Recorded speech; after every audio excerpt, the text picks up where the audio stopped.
ಮೂಲ ವಿದ್ಯಾರ್ಥಿಗಳ ಪ್ರತಿಭಟನೆಯನ್ನ ಈ ಕೇಂದ್ರ ಸರ್ಕಾರ ಗಂಭೀರವಾಗಿ ತಗೋಬೇಕಾಗಿತ್ತು. ಏನಕ್ಕೆ ಕೇಂದ್ರ ಪ್ರತಿಭಟನೆ ಮಾಡಿದ್ರು ಅನ್ನೋ ಕಾರಣಕ್ಕಲ್ಲ, ಆಗಿದ್ದಂತ ಮಹಾ ದೋಷ ಮತ್ತು ಪಾಪಕ್ಕೆ ಜವಾಬ್ದಾರಿಯನ್ನ ತಗೋಬೇಕಾಗಿತ್ತು ಈ ಸರ್ಕಾರ. ವಿದ್ಯಾರ್ಥಿಗಳು ಪ್ರತಿಭಟನೆ ಮಾಡಿದ್ರು ಅಂತ ಅಲ್ಲ, ಪ್ರತಿಭಟನೆಗೆ ಮಣಿದು ಅಲ್ಲ ನಾ ಹೇಳ್ತಿರೋದು.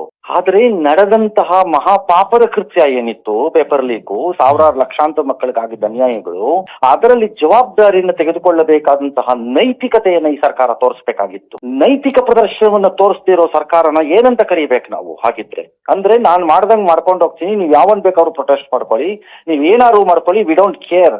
15 ದಿನ ಆದ್ಮೇಲೆ ಬಾಯಿ ಮುಚ್ಕೊಂಡು ಬೇರೆ ವಿಷಯ ಬರುತ್ತೆ, ಅದ್ರ ಪಾಡಿಗೆ ನಡೆಯುತ್ತೆ ಅಂತನಾ? ನಾನು ಉತ್ತರನೇ ಕೊಡಲ್ಲ ಇದಕ್ಕೆ ಅಂತಾನ? ಏನ್ ಅರ್ಥ ಇದ್ರು?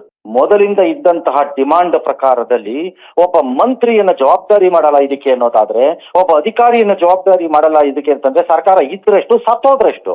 ನೋಡ್ರಿ, ಯಾವತ್ತೋ ಒಂದಿನ ಎಲ್ಲೋ ಮಲಕ್ಕೊಂಡು ಯಾರೋ ಹುಟ್ಟುಬಿಟ್ರು, ಅದಕ್ಕೆ ನಾನ್ ಜವಾಬ್ದಾರಿ ಅಲ್ಲ ಅಂತಂದ್ರೆ ಅವನಿಗೆ ನೈತಿಕವಾಗಿ ಜವಾಬ್ದಾರಿ ಇಲ್ಲವೇನ? ಯಾರನ್ನ ಹುಟ್ಟಿಸಿದ್ದಕ್ಕೆ ಯಾರಗ್ರಿ ಹೇಳ್ತಿದ್ದಾರೆ ಇಂತ ಕಚಡ ಇದನ್ನ ಆರ್ಗ್ಯುಮೆಂಟ್ ಗಳನ್ನ ಇವರು ಇಡಿಯಟ್ಗಳು? ಯಾವನೋ ಎಲ್ಲೋ ಮಲಕೊಂಬಿಟ್ಟು ಯಾರನ್ನೋ ಹುಟ್ಟಿಸ್ಬಿಟ್ಟೆ ನಾನು, ನನಗೆ ಜವಾಬ್ದಾರಿ ಇಲ್ಲ ಅಂತಂದ್ರೆ ಅರ್ಥ ಐತಿ ಅದಕ್ಕೆ? ನೈತಿಕವಾಗಿ ಅವ್ನ ಜವಾಬ್ದಾರಿ ಇಲ್ವೇನ್ರಿ ಅಪ್ಪನಾಗಿ? ಯಾವನ್ರಿ NTA ಅಪ್ಪ? ಯಾವನ್ರಿ NTA ಅಮ್ಮ? ಅಯ್ಯೋ, ಕಮಂಗಿಗಳನ್ನ ತಗೊಂಬಂದು ಆರ್ಗ್ಯೂ ಮಾಡ್ತಿರೋರ್ಗೆ ಕಪಾಳ ಕುಡಿದ್ರು ಹಿಡ್ಕೊಂಡು ಹೇಳ್ತೀನಿ ಅವ್ರಗಳಿಗೆ ಸಿಕ್ಕಿದ ಕಡೆ. ಯಾವನ್ರಿ ಅವನು ಇಡಿಯಟ್? ಅವ್ನು ಮಾಡ್ತಿರೋ ವಾದನ ಅಟಾನಮಸ್ ಅಂತೆ, ಅಟಾನಮಸ್ ಇವ್ರು ತಲೆ. ಯಾವನ್ರಿ ಸೃಷ್ಟಿ ಮಾಡಿದವನು NTA? ನಾಳೆ NTA ಬದಲಾಯಿಸ್ಬೇಕಾದ್ರೆ ಯಾವನ್ರಿ ಬದಲಾಯಿಸ್ಬೇಕು ನಾಳೆ NTA? ದೇವ್ರೇನ್ರಿ? ಅವ್ರೇನ್ ಬ್ರಹ್ಮರ? ಯಾರ್ರೀ ಅವ್ರನ್ನ ಅಪಾಯಿಂಟ್ ಮಾಡಿದವರು? ನಾನು ಅಪಾಯಿಂಟ್ ಮಾಡಿದ್ದು. ಧರ್ಮೇಂದ್ರ ಪ್ರಧಾನ್ ಮತ್ತು ನರೇಂದ್ರ ಮೋದಿ ಅಪಾಯಿಂಟ್ ಮಾಡಿರೋದು ಅವ್ರನ್ನ, ನಾನಲ್ಲ. ವಾದ ಅಟಾನಮಸ್ ಅಂತೀವಿ ತಾಲೆಗೆ ಮಗು ಕೊಡಿಬೇಕು ಹಿಡ್ಕೊಂಡು ಇವ್ರುಗಳಿಗೆ, ಇಡಿಯಟ್ಗಳಿಗೆ. ಎಲ್ಲವನ್ನ ರಾಜಕೀಯವಾಗಿ ನೋಡುವಂತಹ ದೌರ್ಭಾಗ್ಯ ಬಂದಿದೆಯಲ್ಲ ಈ ಬಿಜೆಪಿ ಓಕೆ, ಇವಕ್ ಹೊಡಿಬೇಕು ಫಸ್ಟ್ ಹಂಗಾರ ಹಿಡ್ಕೊಂಡು. ಏನ್ರಿ ಇದ್ರಲ್ಲಿ ಕಟ್ಟಿ ದುಷ್ಟ ರಾಜಕೀಯ? ಏನ್ರಿ ನರೇಂದ್ರ ಮೋದಿಗೂ ಧರ್ಮೇಂದ್ರ ಪ್ರಧಾನ್ಗೂ ಆಗ್ಬೇಕಾಗಿರೋದು ಈ ವಿಚಾರದಲ್ಲಿ? ಅವ್ರ ತಾತನ ಮನೆಯವ್ನು ಯಾವನಾರ ಇದಾನಲ್ಲಿ ಲೀಕ್ ಮಾಡಿದವನ್ ಹಂಗಾರೆ? ಇವ್ರು ದುಡ್ಡು ತಿಂದಿದಾರ ಹಂಗಾರ ಅವ್ರ ಹತ್ರ? ಯಾರ ಹತ್ರನವೇ ಮಾನವರಿರೋ ಬೇಡ ಇವ್ರುಗಳಿಗೆ? See, they should take a stand on this and ಇದನ್ನ ನಡೆಯಕ್ ಬಿಡಕೂಡ್ದು. ನರೇಂದ್ರ ಮೋದಿ ಅವರು ನನಗೆ ಬೇಕಾಗಿದ್ದನ್ನು ಮಾತ್ರ ಮಾತಾಡ್ತೀನಿ ಅಂತಂದ್ರೆ ಸರಿ ಅಲ್ರಿ? ಸರಿ ಅಲ್ಲ ಅದು ಆ ನಿಲುವು ಅವ್ರದ್ದು. ನರೇಂದ್ರ ಮೋದಿ ಅವರು ಪೇಪರ್ ಲೀಕ್ ಮಾಡಿದ್ದಾರೆ ಅಂತ ಅವನ ರಾಮ ಜನ್ಮಭೂಮಿ ಕಾಸ್ ಕದ್ರು, ನಾ ಮಾತಾಡಲ್ಲ, ಇದು ನಾನು ನನ್ ಇಷ್ಟ.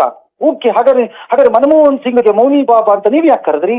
ರಾಮ ಜನ್ಮಭೂಮಿಯಲ್ಲಿ ರಾಮನ ದೇವಸ್ಥಾನ ಅಂತಂದ್ರೆ ನರೇಂದ್ರ ಮೋದಿನೇ ದೇಶ ಜನ ನೋಡಿದ್ರು ತಾನೆ, ಉತ್ತರ ಕೊಡ್ಬೇಕು. ಹಾಗೆ ನೀಟಲ್ಲಿ ಒಂದು ಉತ್ತರ ಬರಬೇಕು ಒಬ್ಬರಿಂದ. ನೀವು ಬರಲ್ಲ, ನಾನು ಇಷ್ಟ ಬಂದಾಗ ನಾನು ಇದ್ಕೋತೀನಿ, ನಾನು ಹೇಳಿದ್ದನ್ನು ಕೇಳಿಸ್ಕೊಳ್ಳಿ ನೀವು ಅಂದ್ರೆ ಏನ್ರಿ ಅರ್ಥ ಇದು? ನಾನು ಹೇಳ್ತಿರೋದು ಧರ್ಮೇಂದ್ರ ಪ್ರಧಾನ ಒಬ್ಬ ಆಫೀಸರ್ ಮೇಲೆ NTA ಕ್ರಮ ತಗೊಳ್ಳಿಲ್ವಲ್ರಿ ನೀವು?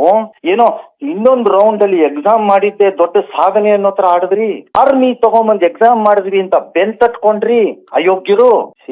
ಒಂದ್ ಹೇಳ್ತೀನಿ, ಸರ್ಕಾರ ನಡೆಸ್ತಿರೋರಿಗೆ ಸಾಮಾನ್ಯ ಪ್ರಜ್ಞೆ ಮತ್ತು ಜನ ಏನ್ ಮಾತಾಡ್ತಿದ್ದಾರೆ ಅಂತ ಕೇಳಿಸ್ಕೊಳ್ಳುವಂತಹ ಬುದ್ಧಿ ಇರಬೇಕು.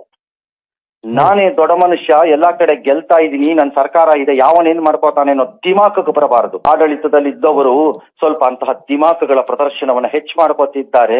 ಯಾಕಂದ್ರೆ ಸತತವಾದ ಅಧಿಕಾರ ಹಿಡಿದಾಗ ಇಂತಹ ಕೊಬ್ಬು ಸಹಜವಾಗಿ ಬರುತ್ತೆ. ಈ ಕೊಬ್ಬನ್ನ ಇಳಿಸೋದೇ ಪ್ರಜಾಪ್ರಭುತ್ವ ಅನ್ನೋದು ನೆನಪಿರ್ಬೇಕು ಅವ್ರಗಳಿಗೆ.